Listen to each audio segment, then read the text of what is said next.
Hello hi friends, my name is Manisha Wadhwani. आप सभी को मेरी तरफ से दिवाली की हार्दिक शुभकामनाएं।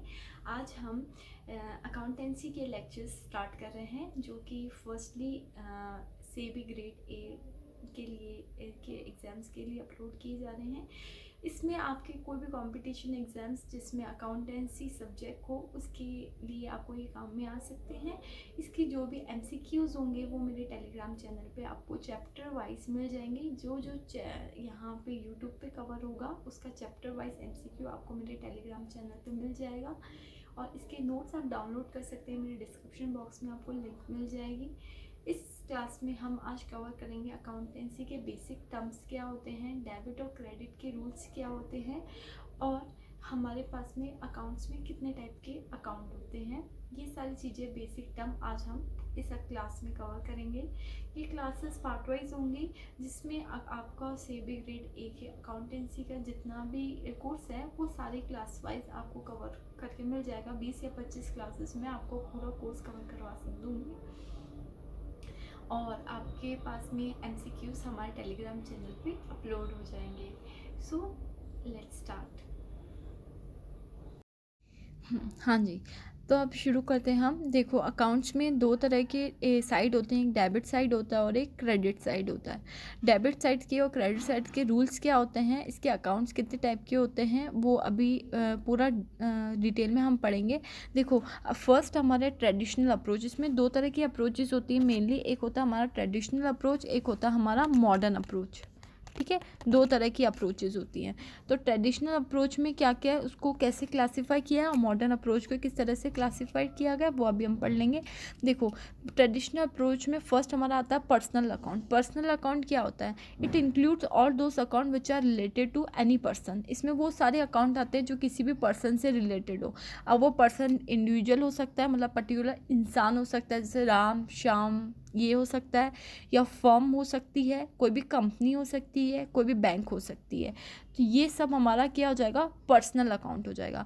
अब पर्सनल अकाउंट को भी अलग अलग क्लासीफाई किया गया है। फर्स्ट पर्सनल अकाउंट में होता है नेचुरल पर्सन। नेचुरल पर्सन मतलब होते हैं जो हैं पर्सन, मतलब रियलिटी में जो पर्सन है वो नेचुरल पर्सन हो जाएंगे। जैसे मैं, आप लोग, हम सब पर्सन है, तो वो नेचुरल पर्सन हो जाएंगे। राम श्याम रहीम जो भी होंगे वो सब नेचुरल पर्सन हो गए। अब इसमें क्या होते हैं, आर्टिफिशियल पर्सन। आर्टिफिशियल पर्सन वो होते हैं जो कि पर्सन तो नहीं है, बट उसको कानूनन उनको क्या माना जाता है, पर्सन माना जाता है, और उनको वो सभी लीगल राइट्स होते हैं जो हम लोगों को राइट होते हैं। उनको बाइंग के, सेलिंग के, उनके नाम पे बाय करने के, सेल करने के, साइन करने के, सभी के लीगल राइट्स होते हैं। तो वो हमारे क्या आ जाएंगे, आर्टिफिशियल पर्सन। अब आर्टिफिशियल पर्सन का आप कहेंगे कि एग्जाम्पल क्या होगा, जैसे हमारी बैंक, जैसे Punjab national bank, Reliance industry, या कोई भी कंपनी ले लो, कोई भी फर्म ले लो, तो ये सभी, कोई भी बैंक ले लो, ये सभी हमारे क्या होंगे, आर्टिफिशियल पर्सन होंगे। इनके बिहाफ पे साइन तो उनका डायरेक्टर ही करेगा, बट इनका जो अकाउंट होगा वो एज ए पर्सनल अकाउंट माना जाएगा, क्योंकि सभी जो भी लेन देन होंगे वो इस कंपनी या इस पर्टिकुलर फर्म या इस पर्टिकुलर बैंक के नाम से होंगे। ठीक है, तो उसे क्या कहेंगे हम, आर्टिफिशियल पर्सन। और थर्ड नंबर पे आता है हमारा रिप्रेजेंटेटिव पर्सन। रिप्रेजेंटेटिव पर्सन क्या होता है, रिप्रेजेंटेटिव पर्सन का मतलब होता है accounts which are represented some sons and some person are included, जैसे कैपिटल अकाउंट। देखो, इसमें वो, इस रिप्रेजेंटेटिव अकाउंट में वो अकाउंट होंगे जो किसी और पर्सन से बिलोंग करेंगे, तो वो भी हमारे क्या आ जाएंगे, पर्सन जो किसी और अकाउंट, जो अकाउंट किसी और को रिप्रेजेंट करेंगे, तो वो भी हमारे क्या आ जाएंगे, पर्सनल अकाउंट में आएगी। जैसे हमारे पास में किसी पर्सन की सैलरी आउट, मतलब बकाया है, तो आउटस्टैंडिंग सैलरी, तो आउटस्टैंडिंग सैलरी किसको रिप्रेजेंट कर रही है, एम्प्लॉय को रिप्रेजेंट कर रही है, क्योंकि वो उस पर्सन से रिलेटेड है, तो वो भी हमारे पास में क्या आ जाएगा, पर्सनल अकाउंट की श्रेणी में ही आएगा। देखो, अब इसको अगर मैं बिल्कुल समराइज फॉर्म में बताऊं, तो देखो, दो तरह की अप्रोच होती है अकाउंट में। एक मॉडर्न अप्रोच होती है, एक ट्रेडिशनल अप्रोच होती है। ट्रेडिशनल अप्रोच में फर्स्ट आपका आता है पर्सनल अकाउंट। पर्सनल अकाउंट में तीन तरह के अकाउंट होते हैं। एक आपका नेचुरल पर्सन, जो कि है ही पर्सन, ठीक है, तो उसमें सारे पर्सन इंक्लूड हो जाएंगे। एक हो जाएगा आर्टिफिशियल पर्सन। आर्टिफिशियल पर्सन में क्या होगा, जिनको कानूनन ये राइट मिला है जो एक नॉर्मल इंसान को मिलता है, तो वो हमारे आर्टिफिशियल पर्सन हो जाएंगे। जैसे हमारा बैंक हो गया, कोई भी फर्म हो गई, कंपनी हो गई। और एक होता है रिप्रेजेंटेटिव अकाउंट। रिप्रेजेंटेटिव पर्सन वो होता है जो रिप्रेजेंट करता है किसी और के अकाउंट को, तो वो भी हमारे पास में पर्सनल अकाउंट की श्रेणी में आएगा। आउटस्टैंडिंग सैलरी को हम रिप्रेजेंटेटिव क्यों बोलेंगे, क्योंकि देखो ये आउटस्टैंडिंग सैलरी किसी पर्सन से रिलेटेड है, किसी पर्सन से रिलेटेड है। आउटस्टैंडिंग सैलरी का मतलब होता है कोई भी सैलरी जो आपके पिछले साल की या पिछले महीने की बकाया है, तो वो हमारी आउटस्टैंडिंग सैलरी है जो किसी एम्प्लॉय से रिलेटेड है, इसलिए इसको भी हम क्या बोलेंगे, पर्सनल अकाउंट बोलेंगे। ठीक है, और अब होता है इम्पर्सनल अकाउंट। दो कैटेगरी होती है, एक पर्सनल अकाउंट हो गया, एक इम्पर्सनल अकाउंट हो गया। अब इम्पर्सनल अकाउंट में रियल अकाउंट होता है, एक नॉमिनल अकाउंट होता है। रियल अकाउंट में क्या होता है, रियल अकाउंट में मेनली आपकी सारी जो भी असेट्स होंगी वो रिलेटेड होंगी, और सारी जो भी लायबिलिटीज़, असेट्स मतलब हमारे पास में जो भी हमारी संपत्ति है, हमारे पास हमारी जो भी संपत्ति है वो हमारी असेट्स, और हमारी जितनी भी लायबिलिटी जो हमको फ्यूचर में चुकानी है वो सब हमारे पास में हमारे रियल अकाउंट में इंक्लूडेड होगी। देखो अब इसमें असेट्स जो होगी वो टेंजिबल भी हो सकती है और इंटेंजिबल भी हो सकती है।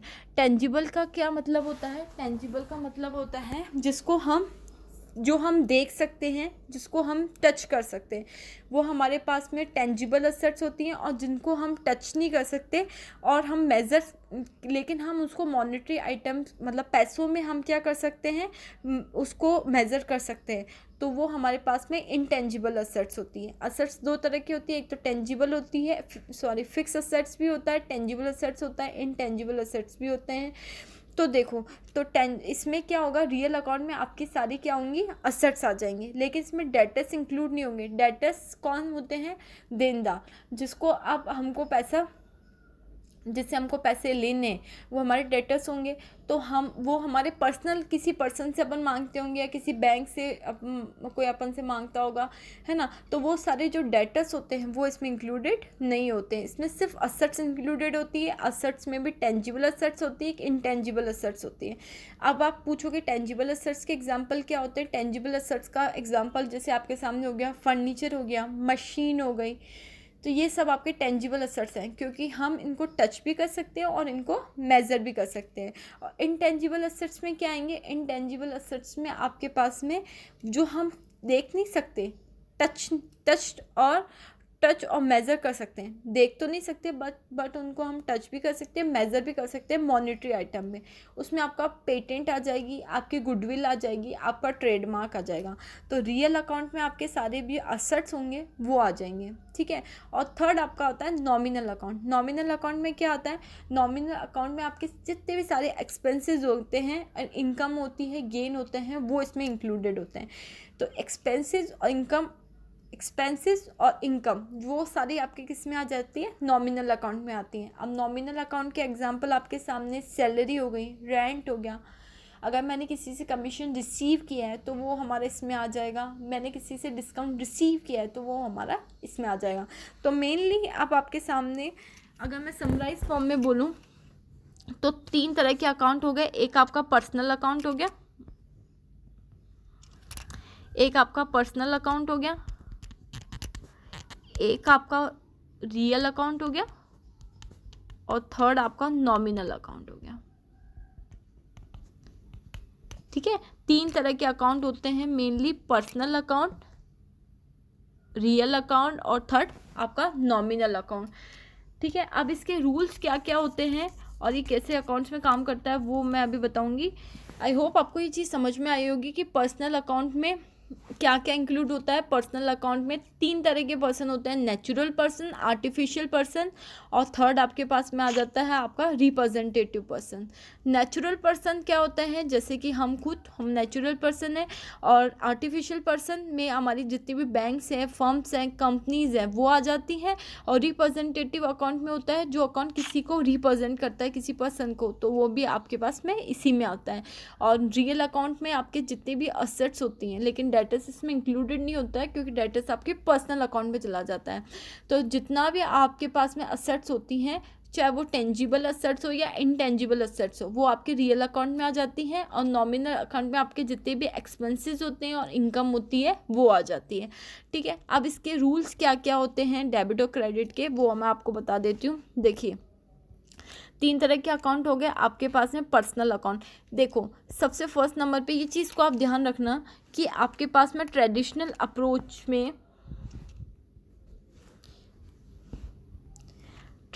अप्रोच में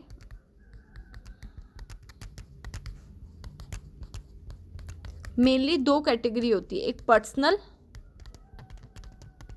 और एक आपका होता है इम्पर्सनल। फिर आपके पर्सनल अकाउंट में जो भी 3 कैटेगरी होंगी, आर्टिफिशियल, नेचुरल और रिप्रेजेंटेटिव। इम्पर्सनल में आपके पास 2 हो जाएंगे, एक आपका रियल अकाउंट, एक आपका नॉमिनल अकाउंट। रियल अकाउंट और एक आपका नॉमिनल अकाउंट। ठीक है, अब इसके रूल्स क्या क्या होते हैं, डेबिट और क्रेडिट के रूल्स क्या होते हैं। देखो, पर्सनल अकाउंट का रूल क्या होता है, पर्सनल अकाउंट में आपके 3 अकाउंट आ जाते हैं, नेचुरल पर्सन, आर्टिफिशियल पर्सन और रिप्रेजेंटेटिव पर्सन। ये 3 अकाउंट इसमें इंक्लूड हो गए। अब इसका रूल क्या होता है, इसका रूल होता है डेबिट का कि जो भी रिसीव करता है उसको आप हमेशा क्या करो, डेबिट करो, और जो हमेशा देता है मतलब गिवर को हमेशा क्या करो, क्रेडिट करो। मतलब रिसीव करने, पर्सनल अकाउंट का रूल क्या होता है, receiver always debit and giver always credit. मतलब जो भी रिसीवर होगा वो हमेशा आपका डेबिट होगा, और जो भी गिवर होगा वो हमेशा आपका क्या होगा, क्रेडिट हो जाएगा। अब आपका रियल अकाउंट में क्या क्या आता है, रियल अकाउंट में आपके टेंजिबल इंटेंजिबल दोनों असेट्स आती हैं। रियल अकाउंट का रूल क्या कहता है, जो भी बिजनेस में आता है, व्हाट कम्स इन बिजनेस, उसको डेबिट करो, और जो बिजनेस से जाता है उसको क्या करो, क्रेडिट करो। जो बिजनेस में आता है उसको डेबिट करो, और जो बिजनेस से जाता है उसको क्या करो, क्रेडिट करो। और आपका नॉमिनल अकाउंट का रूल क्या होता है, जितने भी आपके एक्सपेंसेस होते हैं, लॉसेज होते हैं, उनको आप डेबिट करो, और जितनी भी आपकी इनकम होती है, गेन होती है, उनको क्रेडिट करो। अब आपके पास में जो भी जर्नल एंट्रीज होंगी तो उसको करने का फर्स्टली आपका सही तरीका क्या होगा, जर्नल एंट्रीज को सबसे फर्स्ट नंबर पे आपको ये आइडेंटिफाई करना पड़ेगा कि वो किस टाइप का अकाउंट है। कोई भी जर्नल एंट्री आई, जैसे सैलरी आया कहीं पे आपका, तो सैलरी में आपको सबसे पहले आइडेंटिफाई करना पड़ेगा कि ये सैलरी मेरा कौन सा अकाउंट है। ये सैलरी मेरा नॉमिनल अकाउंट है ना, सैलरी, क्योंकि नॉमिनल में सारे एक्सपेंसेस आते हैं, सैलरी हमारा एक्सपेंस होता है। और नॉमिनल अकाउंट के रूल्स क्या होते हैं, जितने भी आपके एक्सपेंसेस होते हैं, लॉसेस होते हैं, उनको डेबिट करो, और जितनी भी आपकी इनकम होती है उसको आप क्या करो, क्रेडिट करो। तो आपको फिर उस अकॉर्डिंग अपनी जर्नल एंट्रीज़ को सेट करना पड़ेगा। ये चीज़ आपको दिमाग में रखनी पड़ेगी कि 3 तरह के आपके अकाउंट होते हैं और उनके रूल्स क्या होते हैं। देखिए, रियल अकाउंट का रूल क्या होता है, पर्सनल अकाउंट का आपका रूल क्या होता है, आपका जो रिसीवर होगा वो हमेशा डेबिट होगा, और गिवर आपका हमेशा क्या होगा, क्रेडिट होगा। फिर सेकंड आपका रियल अकाउंट का रूल क्या कहता है, रियल अकाउंट का रूल कहता है कि आपके बिजनेस में जो भी आता है, बिजनेस में जो भी चीज़ आती है उसको डेबिट करो, और जो भी चीज़ जाती है उसको आप क्या करो, क्रेडिट करो। और थर्ड नॉमिनल अकाउंट का रूल क्या कहता है, नॉमिनल अकाउंट का रूल कहता है जितने भी आपके एक्सपेंसेस और लॉसेज होते हैं उनको डेबिट करो, जितनी भी आपकी इनकम होती है, गेन होती है, उसको क्या करो, आप क्रेडिट करो। ठीक है, अब ये क्वेश्चन एक अपन सॉल्व कर लेंगे जिससे आपको पूरा क्लियर हो जाएगी चीज़। देखिए, सबसे पहले प्रतीक स्टार्टेड बिजनेस विथ कैश। प्रतीक ने बिजनेस स्टार्ट किया, किससे किया, कैश से किया। ठीक है, अब आपको बताना है कि कैश कौन सा अकाउंट है। सबसे पहले तो इसमें प्रतीक ने अगर बिजनेस स्टार्ट किया तो आपके पास में ये कैश किस तरह का अकाउंट हुआ, कैश आपका किस तरह का अकाउंट हुआ, आपका रियल अकाउंट हुआ। ठीक है, कैश आपका क्या अकाउंट हुआ, रियल अकाउंट हुआ। और इसमें वो बिजनेस स्टार्ट किया उसने, तो उसने कैपिटल लगाई, कैपिटल उसने लगाई होगी तभी उसने बिजनेस शुरू किया। तो देखो, और कैपिटल आपका कौन सा नेचर का अकाउंट हो जाएगा, पर्सनल नेचर का। ये मैंने बताया था आपको, रिप्रेजेंटेटिव पर्सन होगा capital as a representative person, कि वो किसी रिप्रेजेंटेटिव पर्सन के होगा कैपिटल। ठीक है, तो कैपिटल आपका क्या होगा, पर्सनल अकाउंट हो जाएगा। बॉट गुड्स फॉर कैश, आप कैश में गुड्स लेके आए, तो कैश आपका कौन सा अकाउंट होगा, सी इसी में मैं आपको बता देती हूँ डेबिट और क्रेडिट का रूल कैसे होता है। देखो, प्रतीक ने बिजनेस स्टार्ट किया, तो आपकी जर्नल एंट्री इसमें क्या होगी, क्या लेके आया वो, कैश और एक कैपिटल, दो चीज़ें आई। देखो, और कैश आपका रियल अकाउंट होता है और कैपिटल आपका पर्सनल अकाउंट होता है। और रियल अकाउंट का रूल क्या होता है, रियल अकाउंट का रूल होता है जो भी आपके पास में आता है उसको आप क्या करो, डेबिट करो। बिजनेस में आपके पास में क्या आया, कैश आया। बिजनेस में आपके पास में क्या आया, कैश आया, तो आपका कैश अकाउंट क्या हो जाएगा, डेबिट हो जाएगा। और आपके पास कैपिटल अकाउंट आपका क्या हो जाएगा, क्रेडिट हो जाएगा। इसकी अभी आप सिर्फ ये समझो कि ये कौन से नेचर का है, उसके बाद में डेबिट और क्रेडिट के रूल्स का एग्जांपल मैं आपके सामने अलग ले लूँगी। बस अभी आपको ये समझना है कि ये नेचर ऑफ ट्रांजेक्शन क्या है। Bought goods for cash, cash में आपने गुड्स खरीदा, तो आपके पास में क्या हो जाएगा, परचेस और कैश। ठीक है, तो आपका परचेस कौन सा अकाउंट होगा, परचेस आपका एक्सपेंस है, तो वो आपका क्या हो जाएगा, नॉमिनल अकाउंट हो जाएगा। और कैश आपका ऑलरेडी रियल अकाउंट है क्योंकि वो आपकी असेट्स है। ठीक है, बॉट गुड्स फ्रॉम प्रवेश, प्रवेश से आपने गुड्स खरीदा, तो आपके पास में परचेस और प्रवेश दो अकाउंट आपके पास में आएंगे। तो परचेज आपका क्या हो जाएगा, नॉमिनल अकाउंट हो जाएगा, और प्रवेश आपका क्या हो जाएगा, पर्सनल अकाउंट हो जाएगा। Sold goods for cash, cash में आपने गुड्स सोल्ड किया, तो कैश और सेल, कैश और सेल। तो कैश आपका कौन सा अकाउंट होगा, कैश आपका होगा रियल अकाउंट, क्यों, क्योंकि ये आपकी असेट्स है। और सेल आपका क्या है, इनकम है, तो ये आपके पास किस में आ जाएगा, आपके नॉमिनल अकाउंट में हो जाएगा। ठीक है, sold goods on credit, credit पे आपने गुड्स सोल्ड किया, तो इसमें दो अकाउंट प्रभावित होंगे, एक आपका विकास का अकाउंट हो जाएगा और एक आपका सेल का अकाउंट होगा। तो विकास आपका पर्सनल अकाउंट हो जाएगा और सेल आपका क्या हो जाएगा, नॉमिनल अकाउंट हो जाएगा। सैलरी टू कैश, सैलरी आपका कौन सा अकाउंट हो जाएगा, ये आपके क्या है, एक्सपेंसेस है। एक्सपेंसेस हमेशा क्या होते हैं, नॉमिनल में जाते हैं, तो ये आपकी सैलरी नॉमिनल में चल जाएगी। और कैश आपका क्या हो जाएगा, रियल अकाउंट हो जाएगा। रिसीव कमीशन, कैश हो जाएगा, इसमें एक हो जाएगा कमीशन, तो कैश आपका कौन सा अकाउंट होगा, रियल अकाउंट होगा, और कमीशन आपका क्या हो जाएगा, नॉमिनल अकाउंट होगा। देखिए, अब इसकी जर्नल एंट्रीज किस तरह की होंगी और कौन कौन सी चीज़ें इसमें होती हैं वो मैं आपको अभी और बता दूंगी। एक और एग्जांपल लेके अपन इसको पूरा क्लियर करेंगे। बस अभी आपको ये देखना है कि ये जो चीज़ है वो कौन से अकाउंट में क्लासीफाई होगी, उससे ज़्यादा आप कुछ भी मत समझे अभी। जैसे आपका इसमें सेल और कुछ भी, जैसे आपके पास क्वेश्चन आ गया कि कैश किस तरह का अकाउंट है, तो कैश आपका किस तरह का अकाउंट है, पर्सनल अकाउंट तो हो नहीं सकता। ठीक है, पर्सनल अकाउंट में तो क्या होता है, या तो आपका नेचुरल पर्सन आना चाहिए, या आपका आर्टिफिशियल पर्सन आना चाहिए, या रिप्रेजेंटेटिव पर्सन आना चाहिए, तो ये तीनों में ही नहीं आता। ठीक है, रियल अकाउंट में आता है क्योंकि रियल अकाउंट में आपकी सारी असेट्स आती है, आपकी सारी संपत्तियाँ रियल अकाउंट में आती है, तो कैश भी तो मेरा असेट्स ही है ना। तो कैश किस नेचर का अकाउंट है, कैश रियल अकाउंट है।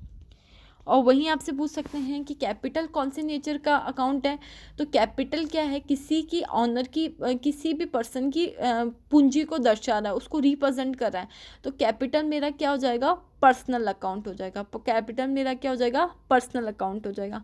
जैसे आपसे पूछ लें कि रेंट किस नेचर का है, तो रेंट आपके पास में कौन से नेचर का हो जाएगा, नॉमिनल, क्योंकि वो आपके एक्सपेंस हो जाते हैं।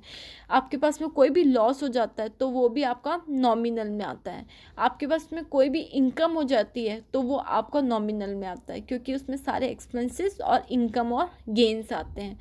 और आपके पास में कोई भी असेट्स है, जैसे आपने मशीन खरीदी, फर्नीचर खरीदा, मशीन खरीदी, पेटेंट लिया, गुडविल ली, तो वो सब आपका किस में आ जाएगा, रियल अकाउंट में आ जाएगा, क्योंकि वो आपकी सारी असेट्स है। ठीक है, इसमें सारी आपकी जो भी असेट्स होती हैं वो आती हैं। ठीक है, अब इसमें रूल क्या होता है डेबिट और क्रेडिट का मॉडर्न अप्रोच में। देखो, रूल होता है आपका डेबिट और क्रेडिट का कि देखो, अगर आपका कोई भी असेट्स आप खरीदते हो, अगर वो इंक्रीज़ होती है, जैसे मैंने 20,000 रुपये की मशीन खरीदी 20,000 की, तो मेरी असेट्स क्या हुई, इंक्रीज़ हुई। और जब भी कोई आपकी असेट्स इंक्रीज़ होती है तो हमेशा क्या होती है, डेबिट होती है। असेट्स हमेशा जब भी इंक्रीज होती है तो वो क्या होती है, डेबिट होती है। अगर वही असेट्स अगर डिक्रीज हो जाए तो वो क्या हो जाती है, क्रेडिट हो जाती है। तो ये आपका असेट्स का रूल होता है, असेट्स और एक्सपेंसेस का। इंक्रीज जब भी कोई असेट्स होती है तो हमेशा डेबिट होती है, और डिक्रीज होती है तो हमेशा क्या होती है, क्रेडिट होती है। और आपका वही अगर कैपिटल और लायबिलिटी में क्या रूल चलता है, कैपिटल, लायबिलिटी और रिवेन्यू मतलब इनकम में आपका क्या रूल चलता है, इसमें ये उल्टा रूल चलता है। इसमें क्या होता है, जब भी आपकी कैपिटल, लायबिलिटी और आपकी इनकम है वो अगर बढ़ती है, इंक्रीज होती है तो वो क्या होती है, क्रेडिट होती है। वो क्या होती है, क्रेडिट होती है। और डिक्रीज होती है तो वो क्या होती है, डेबिट होती है। ठीक है, तो ये दोनों क्या अलग अलग चलते हैं। असेट्स का रूल होता है कि इंक्रीज हो तो आप डेबिट करो, डिक्रीज हो तो क्रेडिट करो। उसका रूल होता है कि इंक्रीज हो तो क्रेडिट करो और डिक्रीज हो तो क्रेडिट करो। इसमें आपको ये जो एग्जाम्पल है वो पहले तो वो ट्रेडिशनल अप्रोच से बताया था, ये एक मॉडर्न अप्रोच है। मॉडर्न अप्रोच का सिर्फ यही मेन चीज़ होती है कि इंक्रीज, अगर असेट्स इंक्रीज हो रही है डेबिट कर दो, डिक्रीज हो रही है तो क्रेडिट कर दो। लायबिलिटी अगर इंक्रीज हो रही है तो क्रेडिट करो, और डिक्रीज हो रही है तो डेबिट करो। अब वही जो भी चीज़ अपन ने जो लास्ट इलस्ट्रेशन किया था, अब मैं वो आपको मॉडर्न अप्रोच से बताती हूँ कि मॉडर्न अप्रोच से आपका कैसे सॉल्व होता है। देखो, सबसे फर्स्ट नंबर पे बिजनेस उसने स्टार्ट किया था। तो बिजनेस जब स्टार्ट किया था तो उससे अपने पास में 2 अकाउंट इफेक्टेड हुए थे। कौन कौन सा, एक आपका कैश अकाउंट हुआ था, एक आपका कैपिटल अकाउंट हुआ था। ठीक है, अब मॉडर्न अप्रोच में क्या करना है आपको, कैश आपकी असेट्स है या लायबिलिटी, असेट्स है। और कैपिटल का तो रूल लायबिलिटी के जैसे ही चलता है। और असेट्स क्या बोलती है, असेट्स का रूल मॉडर्न अप्रोच में क्या बोलता है, अगर असेट्स इंक्रीज होती है तो उसको डेबिट करो, और असेट डिक्रीज होती है तो उसको क्रेडिट करो, है ना। देखो, तो अगर मैंने बिजनेस स्टार्ट किया तो मेरे पास में अब मेरी कैश क्या होगी, बढ़ेगी। बिजनेस में मैंने अगर 1 लाख रुपए का कैश डालती हूँ तो मेरी इंक्रीज होती है असेट्स, तो असेट्स आपकी इंक्रीज हुई मतलब आपका कैश इंक्रीज हुआ, तो आप क्या करोगे, कैश अकाउंट तो आपका डेबिट हो गया। ठीक है,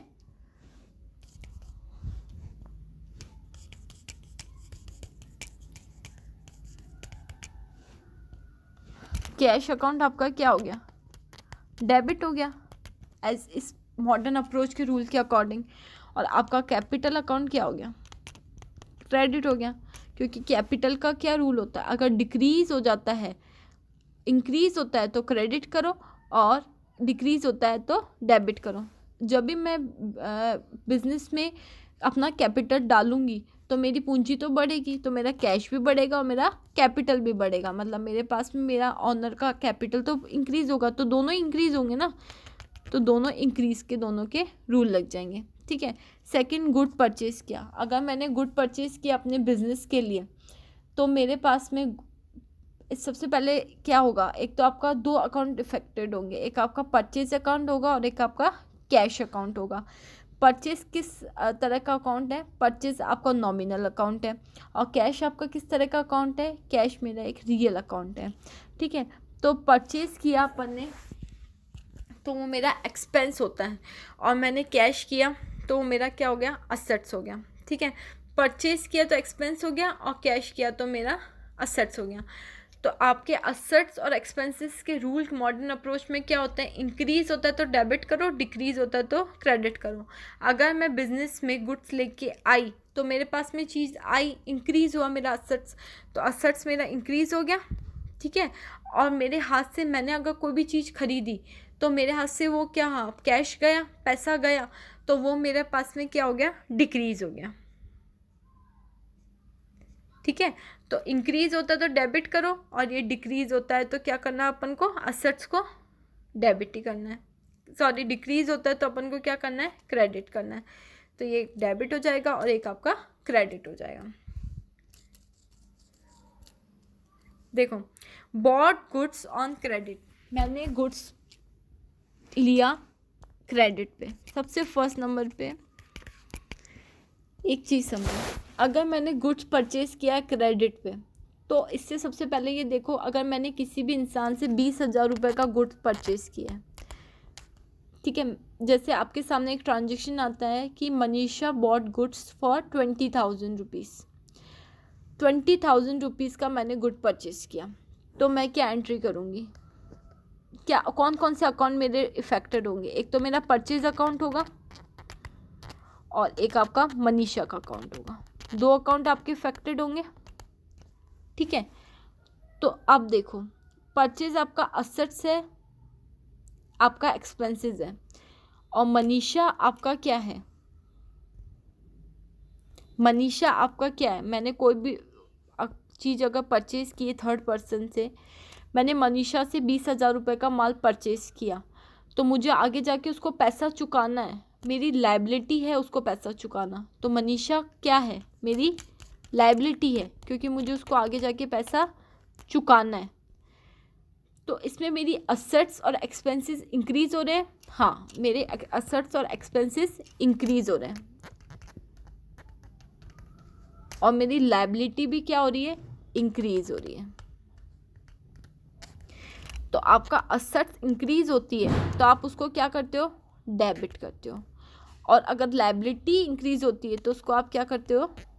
क्रेडिट करते हो, ठीक है। एक चीज़ आपकी डेबिट होगी तो एक चीज़ आपका क्रेडिट होगा। बट इसमें आपके पास में ये जो क्वेश्चन सॉल्व हो रहा है ये मॉडर्न अप्रोच से हो रहा है, और वो जो पिछला क्वेश्चन बताया था वो मैंने ट्रेडिशनल अप्रोच से बताया था, ठीक है। अब इसका एक बार समराइज फॉर्म में मैं आपको एक और बार बता दूंगी सारी चीज़ें, ताकि आपको क्लियर हो जाए। जैसे गुड्स सोल्ड किया अपने कैश में, तो इससे दो अकाउंट प्रभावित हुए, एक आपका कैश का अकाउंट हुआ और एक आपका सेल का अकाउंट हुआ। अब इसके बाद आपको देखना है कि कैश आपका क्या है? असेट्स है, और सेल आपका क्या है? एक्सपेंसेस है। तो आपके असेट्स और एक्सपेंसेस का रूल क्या होता है? अगर इंक्रीज़ होता है तो डेबिट करो, डिक्रीज़ होता है तो क्रेडिट करो। अगर मैंने गुड्स बेचा है कहीं पे कैश, तो मेरा कैश तो मेरे पास आया, तो मतलब मेरे असेट्स तो क्या हो गई? इंक्रीज़ हो गई। और मेरे पास में सेल, मैंने सेल किया तो वो मेरी क्या है? इनकम है, तो वो भी मेरे पास में क्या हो गई? इंक्रीज़ हो गई, ठीक है। अगर यही मैंने क्रेडिट में किया, तो क्रेडिट में किया तो मेरे पास में मेरे क्या हो गई? असेट्स हो गई, क्योंकि उसको भी वो आगे जाके मुझे क्या देगा? पैसे देगा। सैलरी मैंने पे की तो सैलरी अकाउंट होगा, और अगर मैंने कैश में पे किए हो तो कैश अकाउंट, दो अकाउंट आपके इफेक्टेड होंगे।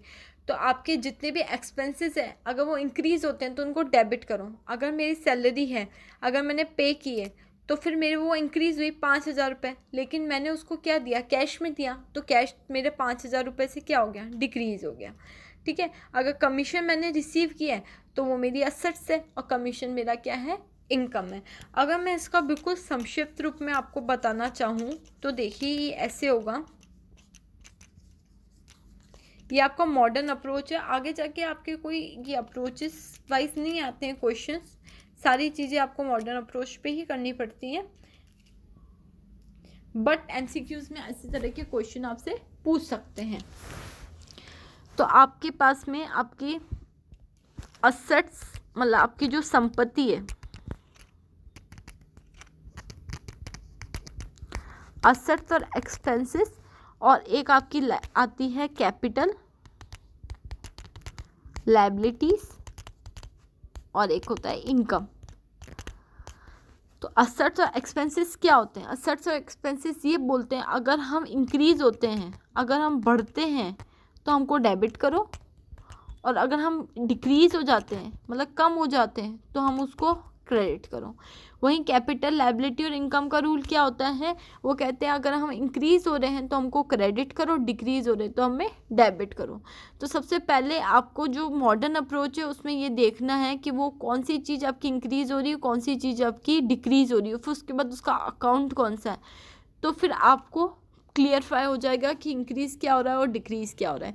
आगे और एग्जांपल अपन करेंगे तो जिससे आपको पूरा पता चल जाएगा। अब देखिए, जैसे हम इसको जर्नल में अगर डालें, मैंने बिज़नेस स्टार्ट किया कैश से, तो इसकी जर्नल एंट्री अपन क्या पास करेंगे? जर्नल एंट्री अपन ये पास करेंगे, देखो cash account debit to capital account. कोई भी बिजनेस स्टार्ट करते हैं उसके लिए अपन जो भी पूंजी लगाते हैं तो उससे कौन सा अकाउंट इफेक्टेड होता है, आपका कैपिटल अकाउंट।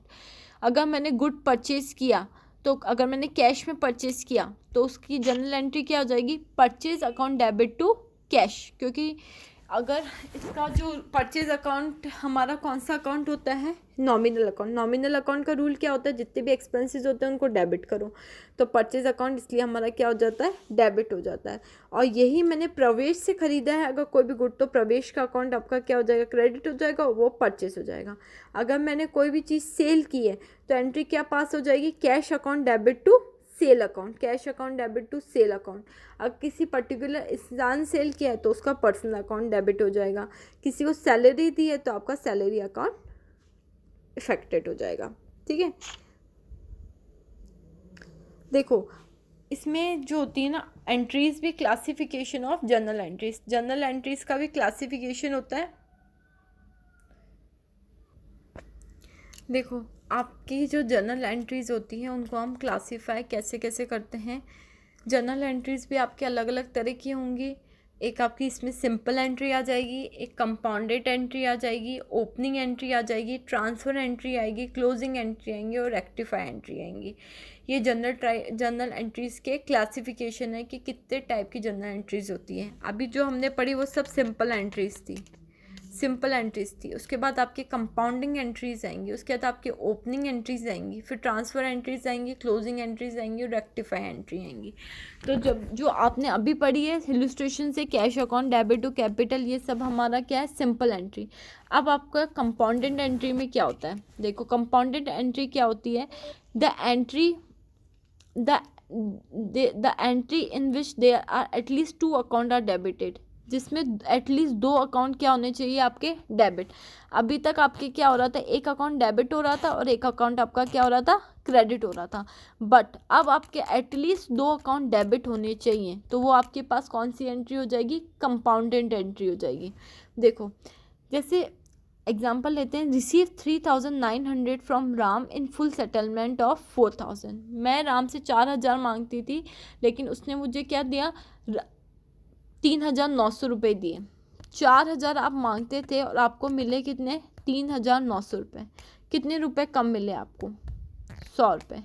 और आपको आई थिंक ये पता होगा कि आपका डेबिट साइड और क्रेडिट साइड हमेशा इक्वल होना चाहिए। अगर मैं इसकी सिंपल एंट्री करूं, रिसीव 3900 फ्रॉम राम से मुझे पैसे मिले, तो एंट्री क्या होगी, सबसे पहले राम का अकाउंट कौन सा अकाउंट है, ये देखो राम कौन सा अकाउंट है, पर्सनल अकाउंट।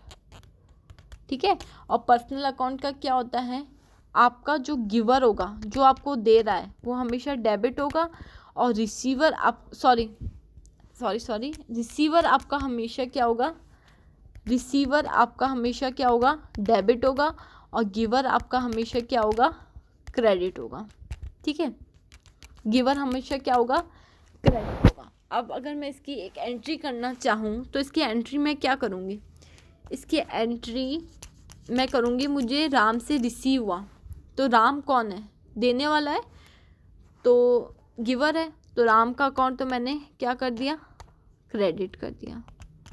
मुझे क्या दे रहा है, वो कैश दे रहा है, तो कैश अकाउंट क्या हो जाएगा, डेबिट हो जाएगा।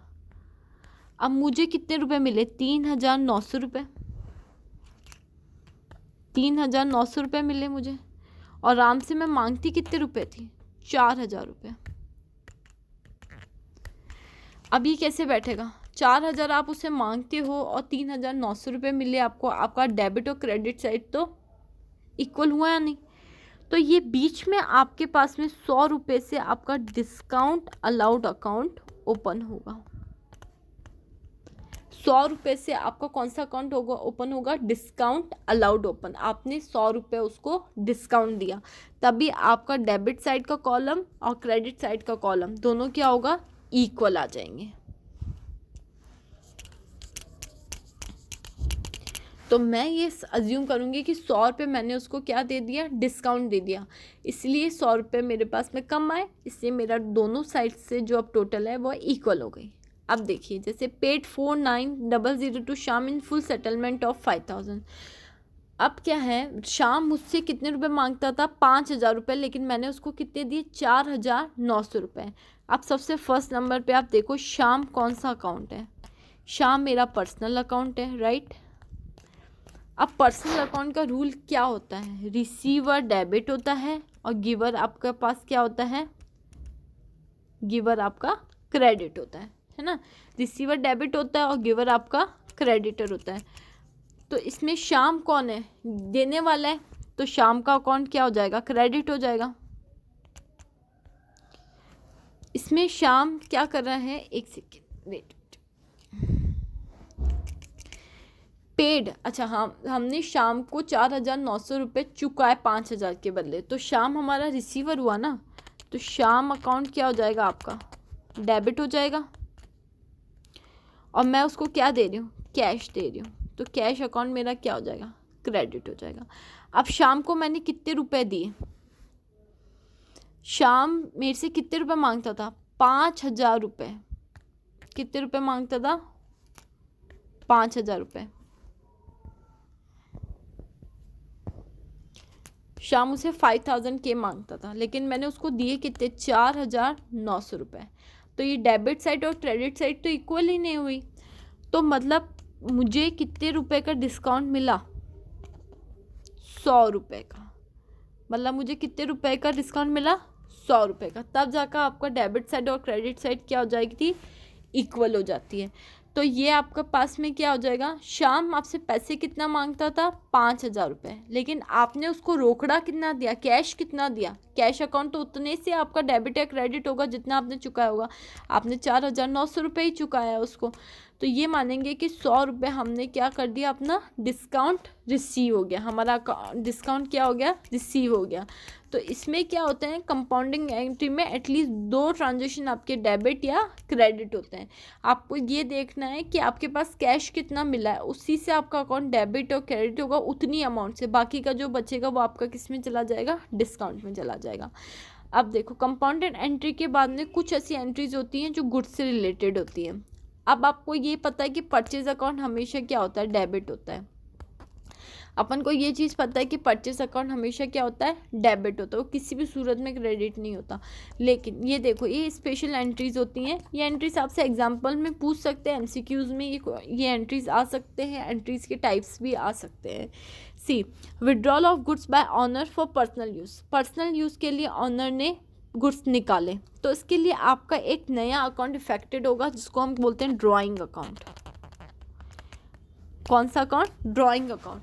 जब भी पर्सनल यूज़ के लिए आप कैश निकालते हो अपने खुद के पर्सनल यूज़ के लिए, ऑफिस के एक्सपेंसेस में से, ऑफिस के इनकम में से, अगर आपके पर्सनल एक्सपेंसेस के लिए आप कोई भी कैश निकालते हो या कोई भी गुड्स निकालते हो, तो उसमें आपका एक अकाउंट इफेक्टेड होता है, उसको हम बोलते हैं ड्रॉइंग अकाउंट। क्या बोलते हैं अपन, ड्रॉइंग अकाउंट।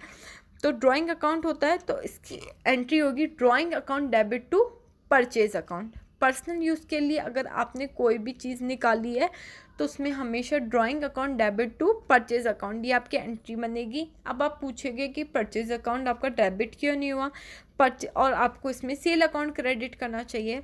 तो purchase account is credited about entry because the goods are carrying out, क्योंकि बिजनेस से जो भी गुड्स जा रहे हैं वो ऑन कॉस्ट जा रहे हैं।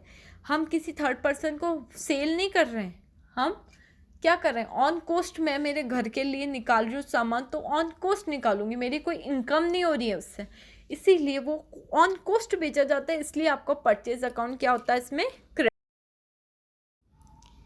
तो देखिए इसमें आपका ड्रॉइंग अकाउंट डेबिट टू हो जाएगा आपका परचेज अकाउंट। अब आपने पर्सनल यूज़ के लिए कोई भी गुड्स निकाला है तो उसमें हमेशा आपका ड्रॉइंग अकाउंट ही आता है। जब आप पर्सनल यूज़ के लिए ऑफिस में से कुछ भी निकालते हो तो ड्रॉइंग अकाउंट आपका इफेक्टेड होता है।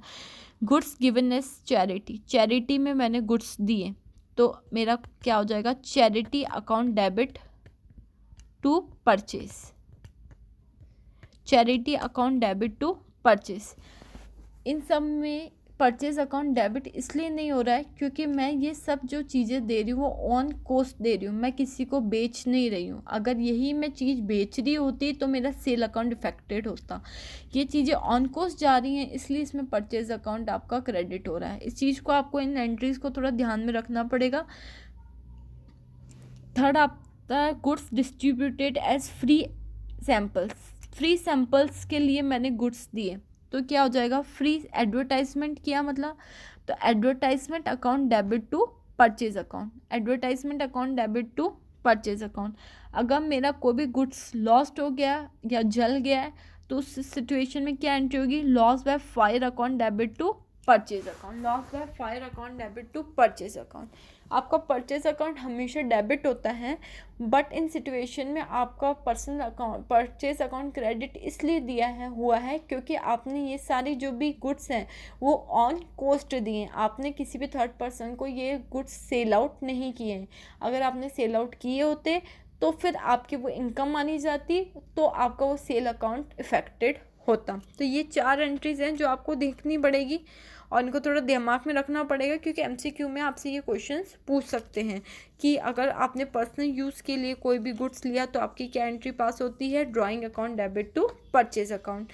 अगर मैंने चैरिटी में कोई गुड्स दिया है तो मेरी क्या एंट्री पास करूँगी, charity account debit to purchase account. अगर मैंने फ्री एग्जाम्पल में अगर कोई गुड दिया है तो क्या एंट्री पास होती है, advertisement account debit to purchase account. अगर फायर में कोई भी गुड्स मेरा जल जाता है या लॉस्ट हो जाता है तो एंट्री होगी loss by fire account debit to purchase account. ठीक है, अब थर्ड आपके पास होती है कॉन्ट्रा एंट्रीज, जो ट्रांजेक्शन आपके पास में किससे होते हैं, बैंक से होते हैं। उनको कुछ ऐसी एंट्रीज होती हैं जिससे बैंक अकाउंट भी प्रभावित होता है, इफेक्टेड होता है और आपका कैश अकाउंट भी इफेक्टेड होता है। तो जिन ट्रांजेक्शन से आपका बैंक अकाउंट भी इफेक्टेड हो और आपका कैश अकाउंट भी इफेक्टेड हो, उन एंट्रीज को आप क्या बोलते हो, कॉन्ट्रा एंट्रीज। कौन सी एंट्रीज बोलते हो, कॉन्ट्रा एंट्रीज। कॉन्ट्रा एंट्रीज क्या होती है, जिससे आपका बैंक अकाउंट भी इफेक्टेड होता है और आपका कैश अकाउंट भी इफेक्टेड होता है। अगर दोनों अकाउंट इफेक्टेड होते हैं तो वो आपकी कॉन्ट्रा एंट्री बन जाती है। जैसे आज मैंने बैंक में कैश जमा करवाया, बैंक में मैंने कैश जमा करवाया, तो बैंक कौन है, सबसे पहले तो आपका कैश और बैंक कौन सा अकाउंट होता है, आपका क्या होता है, रियल अकाउंट होता है ना। तो कैश और बैंक आपका क्या होगा, बैंक आपका पर्सनल अकाउंट होता है और कैश आपका रियल अकाउंट होता है। ठीक है, तो देखो जब भी मैंने बैंक में पैसा जमा कराया तो बैंक के पास तो पैसा आया, तो बैंक क्या एंट्री पास करेगी, bank account debit to cash account, bank account debit to cash account. तो इसमें क्या होता है ना, बैंक भी इफेक्टेड होती है और आपका कैश भी इफेक्टेड होता है क्योंकि बैंक से भी बैंक में पैसा आया और कैश भी आपके हाथों से गया। ठीक है, और अगर मैंने कैश विड्रॉल किया ऑफिस यूज़ के लिए, अगर मैंने गुड्स विड्रॉल किए हैं ऑफिस यूज़ के लिए, कैश अगर मैंने विड्रॉल किया है किसके लिए, ऑफिस यूज़ के लिए। ऑफिस यूज़ के लिए अगर आप कैश विड्रॉल करते हो तो आपके पास से क्या जा रहा है, कैश जा रहा है, तो कैश आपका हो जाएगा डेबिट और आपका क्या होगा, बैंक का बैलेंस कम हो जाएगा, तो बैंक आपका क्या हो जाएगा, क्रेडिट। बैंक आपका क्या हो जाएगा, क्रेडिट। ये आपके कुछ एंट्रीज हैं जो कॉन्ट्रा हैं, जो बैंक को भी इफेक्टेड करती है और कैश को भी इफेक्टेड करती है। When cheque is receive from customer deposit into same day, मैंने किसी कस्टमर से चेक रिसीव किया और मैंने उसी दिन ही बैंक में जमा करा दिया, उसी दिन ही मैंने बैंक में जमा करा दिया, तो आपके पास में एंट्री क्या हो जाएगी, bank account debit to customer personal account, bank account debit to customer personal account. मैंने चेक रिसीव किया है मतलब मेरे पास पैसा आया है, इसलिए आपके पास में आपका बैंक अकाउंट क्या हो जाएगा, डेबिट हो जाएगा, और आपने कस्टमर से रिसीव किया उसी दिन आपने बैंक में उसको जमा भी करवा दिया है, तो आपके पास में उस पर्टिकुलर पर्सनल अकाउंट क्या हो जाएगा, वो पर्टिकुलर पर्सन का अकाउंट क्या हो जाएगा, क्रेडिट हो जाएगा। लेकिन यही चेक आप रिसीव करके किसी और दिन पे अगर डिपॉजिट करवाते हो तो सिचुएशन में क्या एंट्री होती है, देखो सबसे पहले तो आप चेक रिसीव करने की एंट्री करोगे, तो चेक आप पहले तो क्या होगा, चेक रिसीव करने की एंट्री करोगे, तो क्या एंट्री करोगे, कैश अकाउंट डेबिट,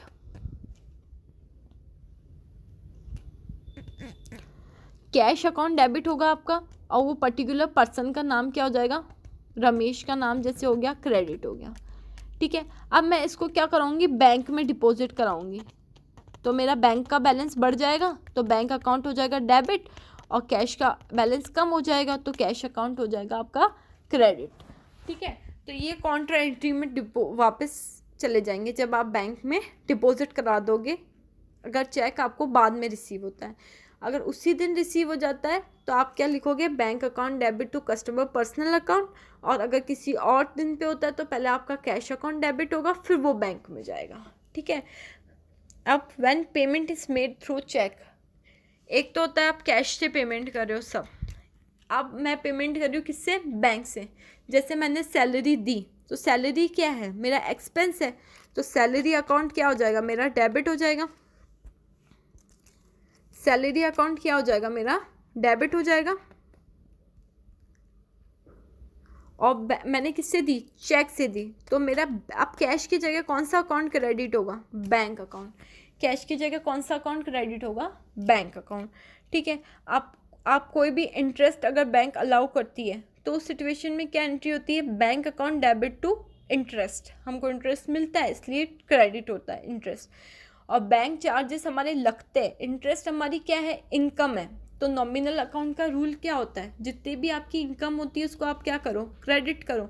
तो इसलिए हमारा इंटरेस्ट हमारी इनकम है, तो इसलिए मैंने उसको क्या किया, क्रेडिट किया। अगर यही मेरे बैंक चार्जेस होते हैं तो मुझे उसको क्या करना पड़ता, डेबिट करना पड़ता। जैसे नेक्स्ट में बैंक चार्जेस आपका डेबिट होगा और बैंक आपका क्या हो जाएगा, क्रेडिट हो जाएगा। ये कुछ ऐसी स्पेशल एंट्रीज होती है जिसको घुमा के आपसे एग्जाम में एमसीक्यू में पूछ सकते हैं। तो इस एंट्रीज में हम पर्टिकुलरली ये नहीं कह सकते कि इसमें डेबिट यही चीज़ होनी चाहिए, क्रेडिट यही चीज़ क्यों हुई, डेबिट के रूल क्यों नहीं चले, क्रेडिट के रूल्स क्यों नहीं चले, क्योंकि ये स्पेशल एंट्रीज है। तो इस स्पेशल एंट्रीज़ को आपको दिमाग में थोड़ा रखना पड़ेगा कि कैसे चल रही है और कैसे आपके पास में इसमें क्या डेबिट हो रहा है और क्या क्रेडिट हो रहा है। अब देखो नेक्स्ट एंट्री होती है आपका बैड डेट्स। देखो इसमें कुछ और स्पेशल एंट्रीज होती हैं। एक होता है बैड डेट्स की एंट्री। बैड डेट्स का मतलब होता है जब कस्टमर क्या होता है, इंसॉल्वेंट घोषित हो जाता है और जिसकी अमाउंट रिकवरेबल नहीं मानी जाती है, तो हम उसको बैड डेट्स बोलते हैं। बैड डेट्स कैसे चलता है, जैसे इसकी एंट्री क्या होती है। सबसे पहले इसकी एंट्री ये होती है, जैसे मेरे को 4,000 रुपये मैं किसी कस्टमर से मांगती थी और मुझे सिर्फ 3,500 रुपये ही मिले। ठीक है, 3,500 रुपये मिले। ये नहीं बोल रहा है कि डिस्काउंट दे रहा है या डिस्काउंट ले रहा है, ये चीज़ नहीं है। वो पूरा ही उसने ये डिक्लेयर कर दिया है कि वो 4,000 रुपये है लेकिन उसका सेटलमेंट 3,500 रुपये पे हो गया और बाकी का आपका पैसा डूब चुका है। तो जितना मुझे कैश रिसीव होता है, जितने भी अमाउंट का 3,500 का मेरा कैश रिसीव हुआ, तो जितने भी अमाउंट का मुझे कैश रिसीव होता है वो आपका डेबिट हो जाता है। और जो भी पर्टिकुलर पर्सन आपको पर्सनल अकाउंट है तो आपका जो भी पर्टिकुलर पर्सन है उसका अकाउंट आपका क्या हो जाएगा, क्रेडिट हो जाएगा।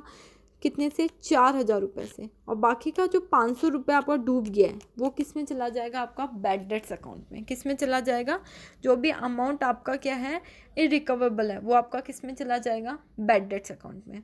अगर आपका पहले मेरा 500 रुपये जैसे डूब गया, अब वो वापस रिकवर हो गया, वो क्या हो गया, रिकवर हो गया, तो मेरे पास क्या आया, कैश आ गया, मेरे पास पैसा आ गया।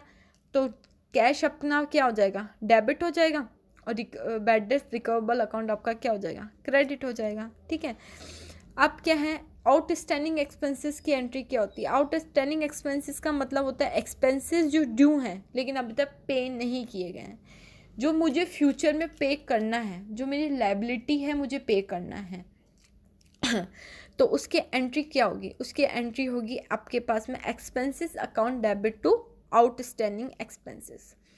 ये आपका कौन सी नेचर का अकाउंट होता है, आउटस्टैंडिंग एक्सपेंसेस, पर्सनल नेचर का, क्योंकि ये पर्टिकुलर किसी पर्सन से रिलेटेड होता है, उसको रिप्रेजेंट करता है, इसलिए ये आउटस्टैंडिंग एक्सपेंसेस आपका पर्सनल अकाउंट होगा और उसकी एंट्री होगी आपका expense account debit to outstanding expenses. जैसे मेरा 5,000 रुपये सैलरी ड्यू है अपने ऑफिस में, तो वो मेरा पर्टिकुलर एक्सपेंस होगा, तो salary account debit to outstanding expenses 5,000 rupees. अब आपके पास नेक्स्ट आता है प्रिपेयर्ड एक्सपेंसेस। प्रिपेयर्ड एक्सपेंसेस क्या होता है, एक्सपेंसेस नॉट ड्यू नहीं हुए हैं अभी तक लेकिन मैंने उसका एडवांस में पेमेंट कर दिया है। क्या कर दिया है, मैंने उसका एडवांस में पेमेंट कर दिया है। तो वो सबसे पहले अगर आपने एडवांस में अगर कोई भी एक्सपेंस का पेमेंट कर दिया है तो वो आपके क्या हो गया, एसेट्स हो गया, आपका क्या हो गया, एसेट्स हो गया प्रिपेयर्ड एक्सपेंसेस। तो आपके पास में प्रिपेयर्ड एक्सपेंसेस आपका पर्सनल अकाउंट आता है फर्स्टली, है ना। तो प्रिपेयर्ड एक्सपेंसेस आपका हमेशा असेट्स होगा और उसकी एंट्री क्या होगी, prepared expenses account debit to expenses account, prepared expenses account debit to expenses account. अब आपका नेक्स्ट आता है एक्रूड इनकम। एक्रूड इनकम मतलब क्या होता है, income due but not receive yet. Income due हो गई है लेकिन मुझे अभी तक रिसीव नहीं हुई है, लेकिन मुझे फ्यूचर में तो होगी ना, है तो मेरी असेट्स ही, तो इसलिए वो एक्रूड इनकम अकाउंट आपका क्या हो जाता है, डेबिट हो जाएगा, और इनकम अकाउंट आपका क्या हो जाएगा, क्रेडिट हो जाएगा। फोर्थ आपका होता है unearned income. Income not due, जो आपकी इनकम ड्यू नहीं हुई है लेकिन आपने उसको क्या किया है, रिसीव कर लिया है, किस में, एडवांस में ही आपने उसको रिसीव कर लिया है।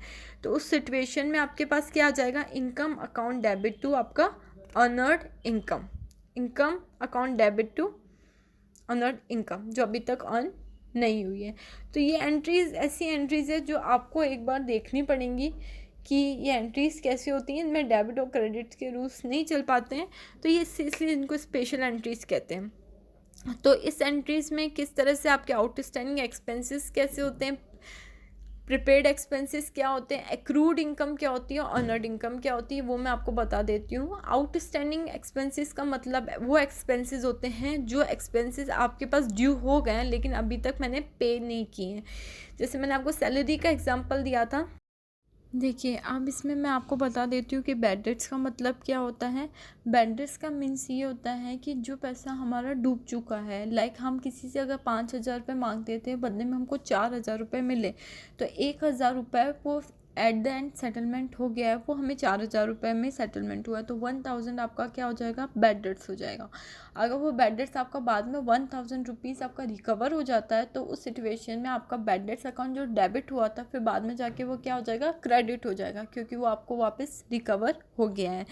अब आपके पास में आउटस्टैंडिंग एक्सपेंसेस क्या होते हैं। आउटस्टैंडिंग एक्सपेंसेस का मतलब होता है वह एक्सपेंसेस जो कि ड्यू हैं लेकिन अभी तक पे नहीं किए, मतलब बकाया हैं लेकिन अभी तक हमने पे नहीं किए, वो हमारे आउटस्टैंडिंग एक्सपेंसेस होंगे। और आउटस्टैंडिंग एक्सपेंसेस हमारी क्या है, लायबिलिटी है, जिसको फ्यूचर में जाके उसका मुझे क्या करना है, पेमेंट करना है। तो उस सिचुएशन में मैं एंट्री क्या घुमाऊंगी, expenses account debit to outstanding expense. और एक होता है आपका प्रिपेयर्ड एक्सपेंसेस। प्रिपेयर्ड एक्सपेंसेस का मतलब होता है कि वह एक्सपेंसेस जो कि अभी तक ड्यू नहीं हुए हैं लेकिन मैंने उसका एडवांस में ही पेमेंट कर दिया है, हमने उसका क्या कर दिया, एडवांस में ही पेमेंट कर दिया, वो आपके पास वो एक्सपेंसेस कौन से होते हैं, प्रिपेयर्ड एक्सपेंसेस। उस सिचुएशन में आपका प्रिपेयर्ड अकाउंट डेबिट होता है। थर्ड आता है आपका एक्रूड इनकम। एक्रूड इनकम का मतलब होता है इनकम ड्यू बट अभी तक आपके पास में रिसीव नहीं हुई है, आपको अभी तक इनकम क्या हुई है, रिसीव नहीं हुई है, तो वो आपके पास एक्रूड इनकम होगी। कौन सी इनकम होगी, एक्रूड इनकम। और एक्रूड इनकम आपकी क्या होगी, डेबिट होगी। और एक होता है अनअर्न्ड इनकम, जो इनकम अभी अर्न नहीं हुई है, means income not due but received in advance. Accrued income में क्या था, इनकम ड्यू तो हो गई है बट रिसीव नहीं हुई है। और अनअर्न्ड इनकम में क्या, इनकम अभी तक ड्यू ही नहीं हुई है और हमको रिसीव हो गई है एडवांस में। इनकम अभी तक ड्यू ही नहीं हुई है तो और हमको रिसीव हो गई एडवांस में, तो वो हमारी अनअर्न्ड इनकम होगी। तो अनअर्न्ड अकाउंट हमेशा क्या होगा, आपका क्रेडिट होगा, ठीक है।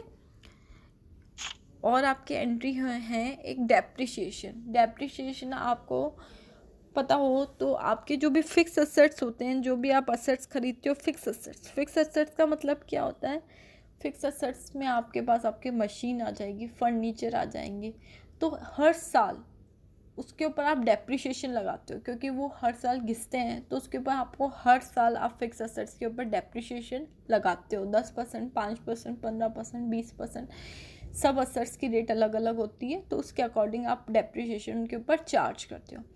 तो डेप्रिसिएशन की एंट्री क्या होती है, डेप्रिसिएशन की एंट्री होती है आपका डेप्रिसिएशन अकाउंट डेबिट टू जो भी असेट्स होगा वो क्रेडिट हो जाएगा।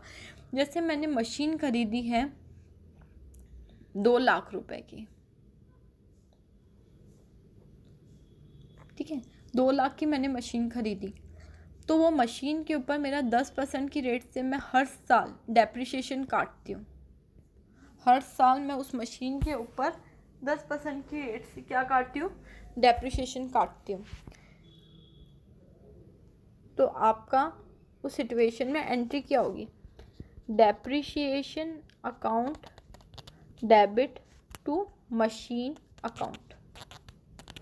कितने रुपए से हो जाएगा? 2 लाख का 10%, 20,000 रुपये से ये आपकी एंट्री होगी। ठीक है, depreciation account debit to machine account. Interest on capital, आपकी जो भी कैपिटल होती है उसके बाद अगर इंटरेस्ट प्रोवाइड करवाया जाता है 5%, 10%, 15%, जो भी रेट होती है इंटरेस्ट का 6%, तो उस सिचुएशन में क्या एंट्री होती है? Interest on capital account debit to capital account. Interest on capital account debit to capital account. Interest on drawing अगर चार्ज होती है, इंटरेस्ट ड्राइंग के ऊपर अगर इंटरेस्ट चार्ज होता है तो आपके पास क्या एंट्री होती है? Drawing account debit to interest on drawing account. Drawing account debit to interest on drawing account. देखो इसमें ये कुछ आपके पास स्पेशल एंट्रीज थी जो आपको दिमाग में रखनी पड़ेंगी।